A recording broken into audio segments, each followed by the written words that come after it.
Hey guys, तो आज मैं आपसे डिस्कस करूँगा वेरिएबल्स के बारे में पाइथन में।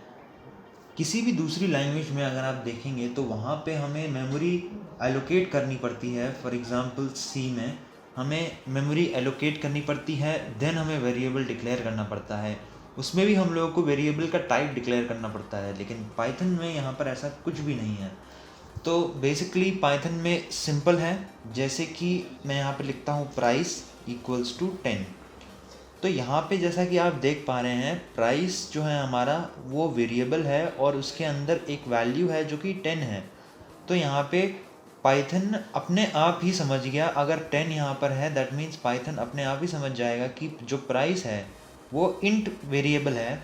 तो बेसिकली इसको ऐसे समझ सकते हैं हम लोग कि यहाँ पर एक मेमोरी लोकेशन है जिसमें वैल्यू 10 है और उस मेमोरी लोकेशन का नाम प्राइस है। तो यहाँ पे क्या होता है कि जैसे मैं यहाँ पे कुछ वेरिएबल को डिक्लेयर करता हूँ, let's say name equals to, तो अब यहाँ पे स्ट्रिंग है तो हम लोग को कोटेशंस का इस्तेमाल करना पड़ेगा। आप सिंगल कोट यूज़ कीजिए या double quotes, it doesn't matter, ये दोनों ही एक्सेप्ट करेगा। तो यहाँ पे जैसे मैं नेम में लिखता हूँ जॉन और यहाँ पे उसकी एज में लिखता हूँ इक्वल्स टू 25।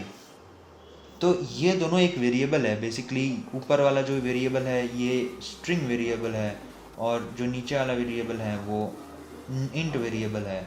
तो यहाँ पर जो हमारा नेम है उसका जो डेटा टाइप है वो स्ट्रिंग डेटा टाइप है और यहाँ पे जो एज है वो इंट डेटा टाइप है। तो यहाँ पर आप डेटा टाइप्स भी प्रिंट करा सकते हैं। फॉर एग्ज़ाम्पल यहाँ पर अगर मैं लिखूँगा प्रिंट टाइप और ब्रैकेट्स के अंदर में अगर मैं यहाँ पे लिखूँगा नेम, तो और मैं इसको प्रिंट कराता हूँ, इसको रन कराता हूँ, अगर मैं इसको रन कराता हूँ तो आप देख पा रहे हैं कि यहाँ पे क्लास इसका दिखा रहा है str। दैट मीन्स कि जो नेम है ये स्ट्रिंग डेटा टाइप है। अगर मैं ऐसे ही यहाँ पे एज को कराऊँगा तो ये इंट है। अब यहाँ पे वेरिएबल्स को डिक्लेयर करने के भी बहुत सारे तरीके हैं, जैसे कि आप एक वैल्यूज़ साइमल्टेनियसली सब में दे सकते हैं एक साथ।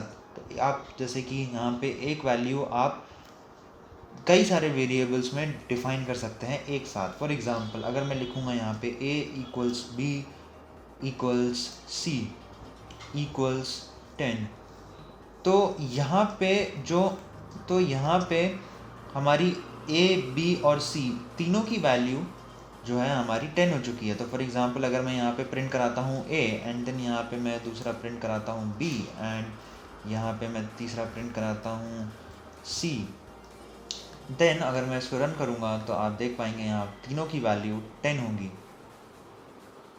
जैसे कि आप देख रहे हैं यहाँ पे यहाँ तीनों की वैल्यू 10 हो गई। तो ये एक तरीका है। दूसरा एक तरीका मैं आपको बताता हूँ। फॉर एग्ज़ाम्पल अगर आपको स्ट्रिंग प्लस नंबर्स दोनों डिफ़ाइन करने तो आप ऐसे भी लिख सकते हैं a comma b comma c equals, अब हम a और b में नंबर्स रिस्पेक्टिवली डाल देंगे तो 10 एंड 20, और यहाँ पे जो c की वैल्यू है मैं कोटेशंस में अगर लिखूँगा जॉन, देन और मैं इसको प्रिंट कराऊँगा यहाँ पर आप देख पा रहे हैं कि a की वैल्यू 10 थी और b की वैल्यू 20 और c की वैल्यू जॉन। एक और मैं आपको एग्जांपल यहाँ पर दिखाना चाहता हूँ कि जैसे मैं यहाँ पर लिखता हूँ a equals true and b equals false, और मैं यहाँ पे इसका जो टाइप है प्रिंट कराऊंगा। तो let's say print type a and इसी को अगर मैं यहाँ पे इसका b का जो टाइप है मैं उसको प्रिंट कराऊंगा, तो यहाँ पर मैं इसको रन करूँगा तो आप देख सकते हैं यहाँ पे क्लास बुल, दैट मीन्स कि जो हमारा a का जो टाइप है वो एक बुलियन वैल्यू है, ये ट्रू है। ऐसे ही ये जो हमारा जो b है उसका टाइप भी बुलियन है और ये फॉल्स है।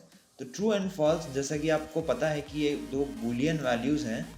तो बेसिकली ये था वेरिएबल्स के बारे में, और होप कि आपको ये वीडियो पसंद आया हो। अगर आपको पसंद आया हो तो हमें कमेंट सेक्शन में नीचे कमेंट करके बताइए कि आपको कैसा लगा। अगर आपको इसमें कुछ डाउट्स होता है तो वो भी कमेंट सेक्शन में डालिएगा, मैं आपके डाउट्स को क्लियर करूँगा। Thanks for watching, see you again.